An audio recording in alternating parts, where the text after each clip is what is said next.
แล้วไม่เสียดายที่มีชีวิต Die Tomorrow นะคะเป็นหนังไทยกำกับโดยพี่เต๋อนวพลนะคะผู้กำกับสายอินดี้จากค่ายดัง GDH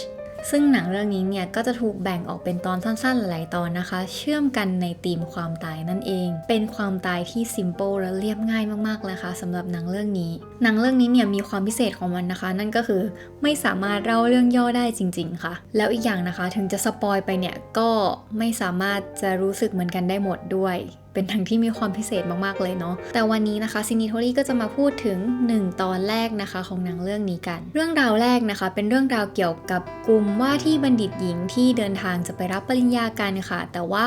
พวกเธอเนี่ยตัดสินใจกันว่าจะไปค้างคืนกันที่โรงแรมแห่งหนึ่งที่ใกล้กับมหาลัยนั่นเองในคืนนั้นเนี่ยพวกเธอก็จัดปาร์ตี้กันเล็กน้อยนะคะก็มีกิจกรรมที่พวกเธอทำกันนั่นก็คือการดูดวงนั่นเองพวกเธอนะคะเปิดนิตยสารดูดวงแล้วก็ผลัดกันพูดถึงอนาคตของตัวเองแล้วก็เพื่อนๆยังมีความหวังนะคะแต่ในฐานะที่เราเนี่ยเป็นคนดูนะเราก็รู้สึกเศร้าเพราะว่าก่อนหน้าที่เรื่องราวของพวกเธอจะเริ่มขึ้นเนี่ยเราก็ได้เห็นตัวหนังสือนะคะในหนังเนี่ยมันปรากฏขึ้นมาบอกว่าคล้ายๆกับการพาดหัวข่าวเนาะเขียนประมาณว่าเกิดอุบัติเหตุหญิงสาวเสียชีวิตใกล้โรงแรมแห่งหนึ่งหลังจากนั้นเนี่ยเราก็ไม่รู้ว่าจะเกิดอะไรขึ้นนะเพราะว่าตัวหนังเองเนี่ยก็พาเราไปที่โรงแรมแห่งนั้นแล้วก็ไปเจอพวกสาวๆกำลังนั่งดูดวงกันอยู่จนกระทั่งหนึ่งในพวกเธอเนี่ยก็ชวนลงไปข้างล่างนะคะเพื่อที่จะไปซื้อของมาเพิ่มนั่นเองที่มินิมาร์ทแถวโรงแรมเราในฐานะคนดูเนี่ยก็จะยังอยู่ที่ห้องในโรงแรมนั้นที่เดิมเนาะไม่ได้ตามพวกเธอลงไปนั่นเองแล้วก็ค้างอยู่จนวันรุ่งขึ้นเลยค่ะก็พวกเธอก็ไม่ได้กลับมานะแล้วก็มีพนักงานเนี่ยเข้ามาเนาะเป็นแม่บ้านนะคะมาทำความสะอาดแล้วก็จัดแจงให้ทุกอย่างในห้องนั้นแบบว่าพร้อมที่จะต้อนรับแขกคนใหม่นั่นเองส่วนตัวเรานะก็ไม่รู้ว่าในกลุ่มนั้นเนี่ยเกิดอะไรขึ้นหรือว่าใครคนไหนเป็นคนที่เสียชีวิตนะคะเรื่องราวแรกเนี่ยก็จบไปทั้งอย่างนั้นเลยตรงนี้นะมันรู้สึกว่าเฮ้ยมีคนตายไปคนนึงเลยนะทำไมทุกอย่างมันแบบปกติได้ขนาดนี้ตรงนี้นะมันยิ่งทำให้เราคิดนะว่าหากไม่มีเราวันหนึ่งเนี่ยโลกมันก็ยังคงหมุนต่อไปทำให้การมองเรื่องความตายเนี่ยมันเป็นอะไรที่ธรรมชาติมากๆเพราะเนื่องด้วยความที่มันแบบง่ายดายแล้วก็ยากที่จะคาดเดาเนี่ยมันยิ่งทำให้เรารู้สึกว่ามันไม่เลือกเกิดเลยวะมันแบบไม่มีเงื่อนไขนะมันเกิดได้กับทุกคนทุกสถานที่โดยรวมของหนังนะคะก็เป็นการเล่าถึง1วันก่อนคนคนหนึงจะเสียชีวิตนั่นเองส่วนตัวเนี่ยรู้สึกว่าหนังมีการนำเสนอที่แบบแปลกตาแล้วก็น่าสนใจมากๆนะคะซึ่งเอเซฟิล์มเนี่ยเป็นนอนฟิกชันนะคะแต่ว่าไม่ใช่สารคดีนั่นเองตรงนี้นะคะอาลานเบอร์เกล่านักวิชาการด้านภาพยนตร์ชาวฝรั่งเศสเนี่ยได้นิยามความหมายของหนังประเภทนี้ไว้ซึ่งรูปแบบของมันเนี่ยคือการหาความจริงในหัวข้อต่างๆผ่านประสบการณ์ของผู้แต่งที่เนื้อหาทั้งหมดเนี่ยอาจจะไม่ใช่ข้อเท็จจริงตรงนี้เนี่ยก็เลยแปลได้นะคะว่ามันไม่ใช่สารคดีนั่นเองหนังเรื่อง Die Tomorrow นะก็ใช้เรื่องราวหลายๆรูปแบบนะคะมาเล่าเรื่องภายใต้หัวข้อหนึ่งนั่นก็คือเรื่องความตายนั่นเอง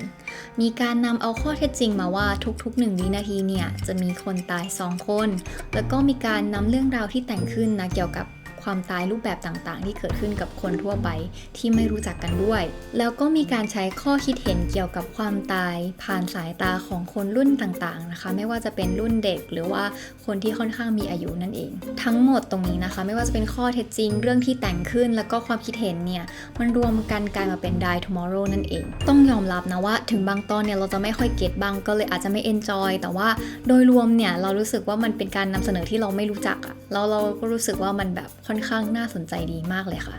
ต่อมานะคะเราจะมาพูดถึงสัญลักษณ์ในหนังกันค่ะบางคนที่ดูหนังเรื่องนี้นะคะอาจจะไม่ทันสังเกตนะคะว่ามันมีดอกไม้ปรากฏอยู่ในทุกๆตอนเลยค่ะของหนังเรื่องนี้จากการตีความหมายของเราเองนะเราคิดว่าดอกไม้เนี่ยอาจจะหมายความว่า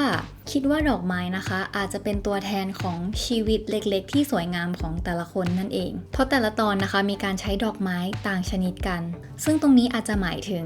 ชีวิตเนี่ยมีความแตกต่างเนาะของแต่ละคนเนี่ยมันไม่เหมือนกันเลยซึ่งตรงนี้นะคะเราก็ไม่ชัวร์ว่าความหมายที่แท้จริงที่ผู้กำกับเขาคิดไว้เนี่ยคืออะไรเนาะอีกอันนึงนั่นก็คือสิงโตนั่นเองนะคะตรงนี้เนี่ยอยู่ในตอนที่พี่เต้ยเล่นเนาะอันนี้เนี่ยเราอ่านมาจากบทความที่สัมภาษณ์พี่เต้ยอีกทีหนึ่งนะคะต้องบอกก่อนนะคะว่าในช่วงของตรงนี้เนี่ยในตอนที่พี่เต้ยเล่นเนี่ยมันคือการพูดถึงว่าความตายเนี่ยก็มีประโยชน์เหมือนกัน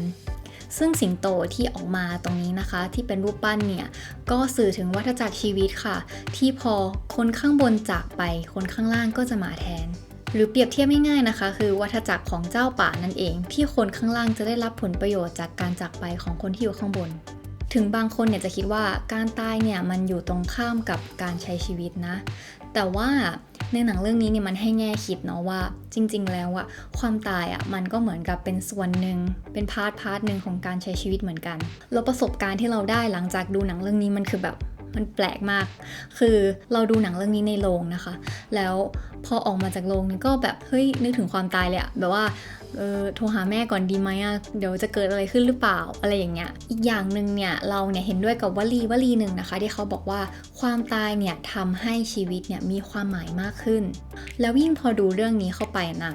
มันทำให้รู้สึกว่าเรื่องความตายเนี่ยมันเป็นอะไรที่แบบใกล้ตัวมากๆแล้วก็ยิ่งทำให้คิดนะคะว่าเราเนี่ยจะใช้ชีวิตไปในทิศทางไหนดีที่สุดท้ายแล้วเนี่ยถ้าเราจากโลกนี้ไปเนี่ยเราจะไม่มานั่งเสียใจทีหลังทั้งหมดนี้นะคะก็เป็นการรีวิวของหนังเรื่อง Die Tomorrow นั่นเองพร้อมกับการวิเคราะห์เล็กน้อยเนาะใครที่ยังไม่ไปดูนะคะเราก็ยังแนะนำว่าให้ไปดูเนาะเรื่องนี้ก็ดีเหมือนกันนะในเชิงปรัชญาการใช้ชีวิตดูแล้วใครมีประสบการณ์รู้สึกยังไงเนี่ยก็มาแชร์คอมเมนต์กันได้เลยว่าแบบรู้สึกยังไงอย่างที่เราก็แชร์ไปเนาะว่าอยากโทรหาแม่ก่อนจะจบคลิปนี้นะคะต้องขอบคุณกำลังใจผ่านทางคอมเมนต์ต่างๆก็จะพยายามทำให้ต่อเนื่องนะคะยังไงถ้าสมมติว่าอัพ YouTube ช้าไปหน่อยเนี่ยก็แนะนำว่าให้ไปกดไลค์ Cinitaly เพจ Facebook รอกันได้นะคะเพราะว่าคอนเทนต์ในนั้นเนี่ยก็จะอัพเยอะกว่าแล้วก็ค่อนข้างถี่กว่านั่นเองสุดท้ายแล้วจริงๆนะคะตอนนี้เนี่ย Cinitaly เราก็กำลังคิดว่าจะทำคอนเทนต์เพิ่มนั่นเองเป็นคอนเทนต์ที่คล้ายๆกับการอ่านสคริปต์อะไรทำนองนี้ใครมีความคิดเห็นว่ายังไงเนี่ยหรืออยากให้อ่านเรื่องไหนเนี่ยก็มาพูดคุยกันได้เนาะก็จะอ่านสคริปต์แล้วก็มีการพูดอธิบายแต่ละฉากแต่ละซีนที่เกิดขึ้นในหนังด้วยรายละเอียดยังไงเนี่ยเดี๋ยวก็จะแจ้งในเพจอีกทีหนึ่งนะคะไงก็ฝากติดตามด้วยนะคะตอนนี้ก็ขอลาแล้วจริงๆค่ะขอบคุณมากๆนะคะสำหรับการติดตามแล้วก็เจอกันใหม่เอพิโซดหน้านะบ๊ายบาย